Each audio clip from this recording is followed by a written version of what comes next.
Who could argue against the idea that salvation is not the core business of the church? And yet, increasingly, particularly in church circles, it's being sidelined, whether it's deemed as unfashionable, irrelevant, or out of date, or just plain embarrassing.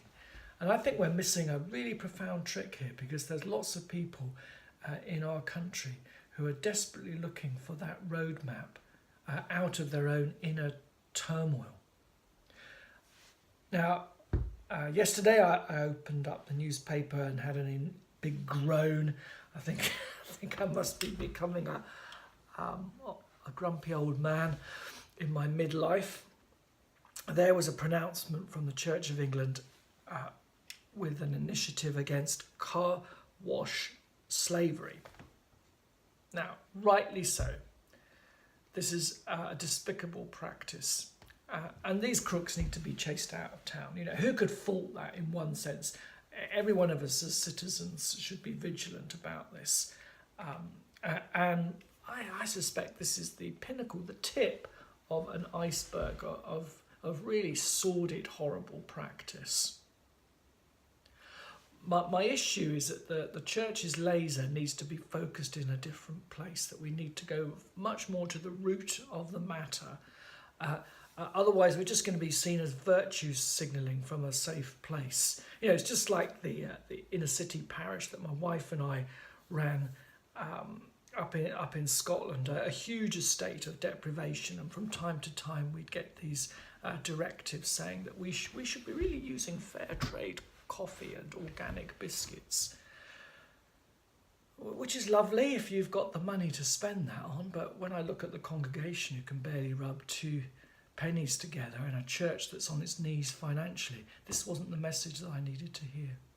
Likewise, it wouldn't be the message that I'd need to hear if I was in Salcombe and rang up our gold-plated, our brilliant health centre, and the doctors said that they'd put aside patient care as a priority and instead decided to do beach combing for plastic. I mean, I'd be as mad as hell if I got that message saying, well, I thought that your job, your core business was about making me better, giving me the medicine I need, rather than campaigning or pontificating, as good as that might be about this. And I see a similar parallel within the life of the church, that we've become shy of what we're supposed to be good at, which is supposedly being doctors of the soul. If people don't come to us, who else are they going to go to? Well, recent research shows that the Mind, Body, Spirit Brigade are fizzling out. You know, you can get your Vortex channeled in Glastonbury or Totnes, but at £35 for half an hour, that's pretty costly, and who can afford that? Since we've had a global recession 10 years ago, people are feeling the pinch. And there's a whole load of other issues. I mean, I noted some down here yesterday when I was jotting some stuff down.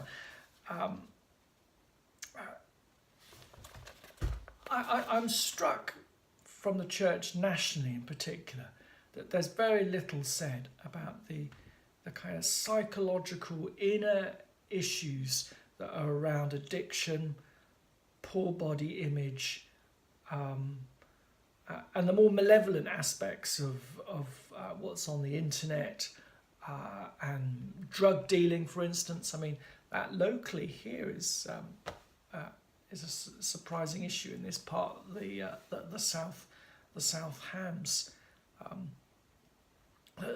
The church as a national organisation seems to say very little about these things, which kind of orbit quite close to that whole sphere of the inner life of the person.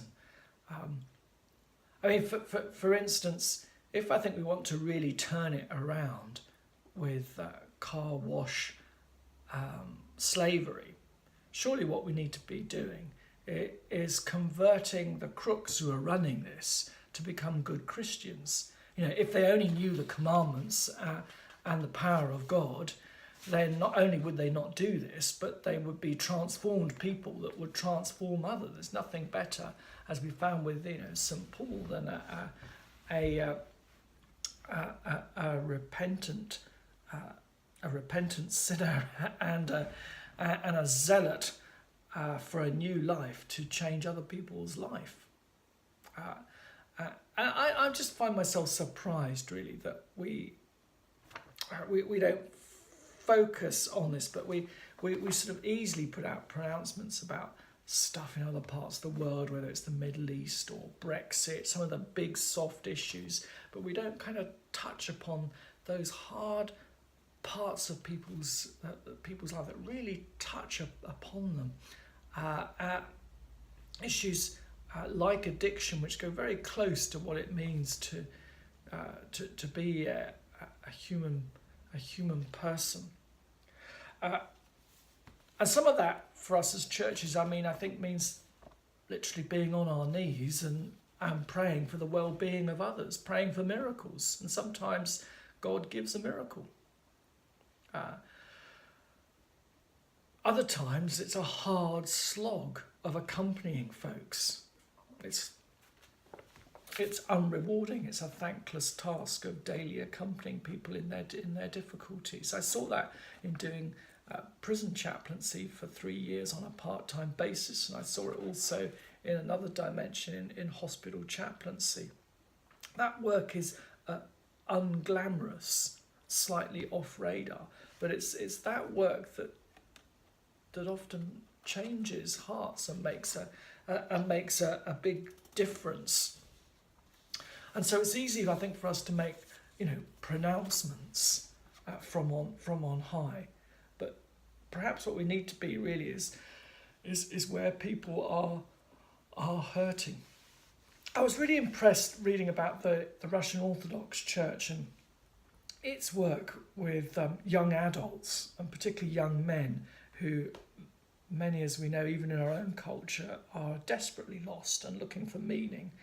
And the government would put many of these people who've got caught up in crime and addiction into rehab within monasteries. And they found that after a year or two these folks didn't want to leave. That kind of grueling regime of prayer, of manual labour, of eyeball-to-eyeball conversation with spiritual masters was liberating, strangely, for them. And why is it, as churches in this land, we aren't offering something meaty like that? I struggle, and I think we have a lot of work to do, but we need to get back to the coalface and put salvation as our core business.